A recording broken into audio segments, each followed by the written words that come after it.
أعوذ بالله من الشيطان الرجيم بسم الله الرحمن الرحيم.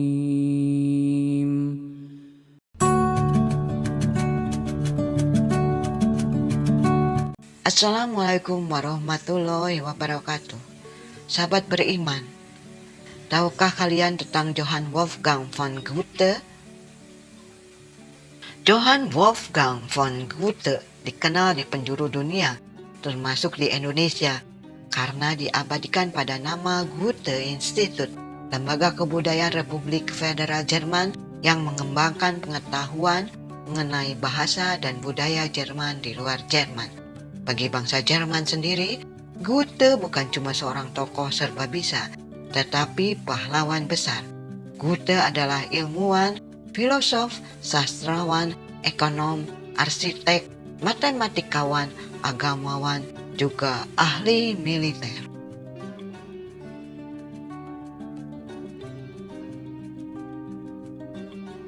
Salah satu karya besarnya yang sampai di Indonesia adalah drama Faust.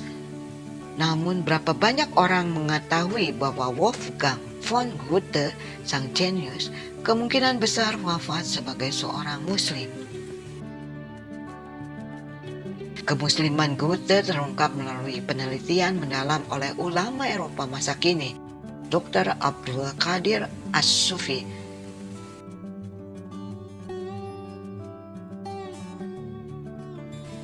Lahir sebagai Ian Dallas asal Skotlandia, bersama salah satu muridnya asal Jerman, Abu Bakar Rieger, Sekjen Asosiasi Pengacara Muslim Eropa.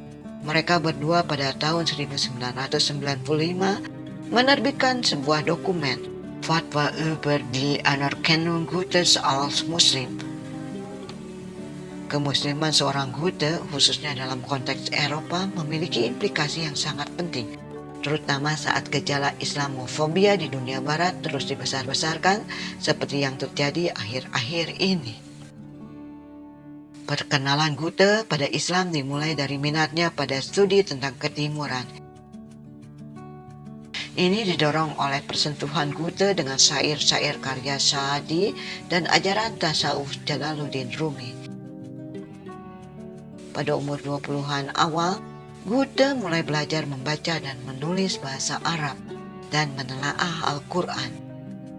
Menyalin ayat-ayat pendek dengan tulisan tangannya, Goethe mulai mengenal Al-Quran melalui terjemahan bahasa Jerman dan bahasa Inggris. Dengan kemahiran menulis dan membaca bahasa Arab, Goethe mulai mengkopi doa-doa pendek berbahasa Arab dan mengatakan tidak ada dalam spirit bahasa lain kata dan huruf mampu ditampung sedemikian orisinalnya.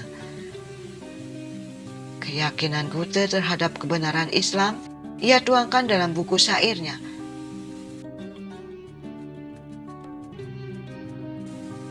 Pada usia 70 tahun, ia menulis tentang malam ketika Rasul dianugerahi Quran secara lengkap.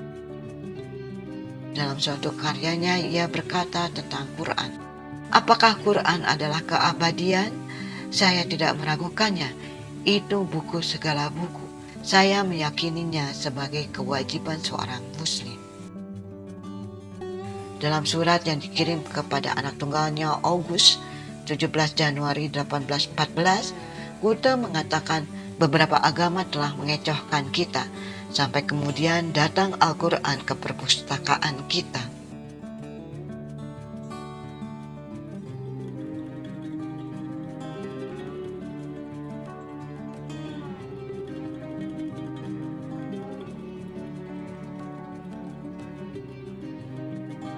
Pada 24 Februari 1816, ia mempublikasikan sebuah pernyataan.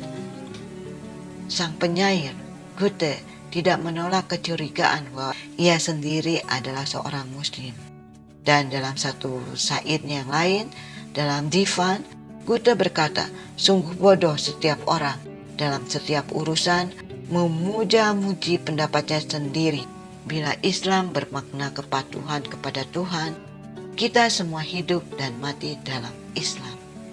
Goethe juga berkata, Keimanan tentang satu Tuhan selalu membawa dampak memperbaiki rohani, sebab ini mengidentifikasikan pada seseorang ketauhidan dalam dirinya sendiri. Goethe juga dikenal menolak konsep kebetulan. Dengan kata lain, ia meyakini adanya takdir. Ia menulis, kalau Allah menghendaki aku menjadi seekor cacing, ia akan tetap menciptakan aku sebagai seekor cacing. Goethe banyak menulis tentang Nabi Muhammad Shallallahu Alaihi Wasallam dalam syair-syairnya. Ia berkata, dia adalah seorang rasul dan bukan penyair, dan karenanya Quran yang dibawanya adalah hukum ilahi dan bukan buku karya manusia yang dibuat untuk mendidik atau menghibur. Goethe juga menginformasikan penolakan Rasulullah Shallallahu Alaihi Wasallam atas tantangan kaum kafirin untuk mempertontonkan mukjizat dengan mengatakan, keajaiban tak dapat kuperbuat, kata sang Rasul. Mukjizat terbesar inilah aku.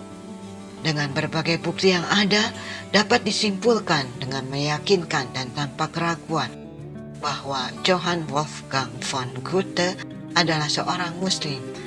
Meski ia hidup di tengah negeri non-Muslim, Goethe dengan sepenuh hati menyatakan dan memegang teguh dua kalimat syahadat dan mengkonfirmasi tiada Tuhan selain Allah yang tunggal dan bahwa Rasul terakhir adalah Muhammad Sallallahu Alaihi Wasallam. Wallahu alam bishawab.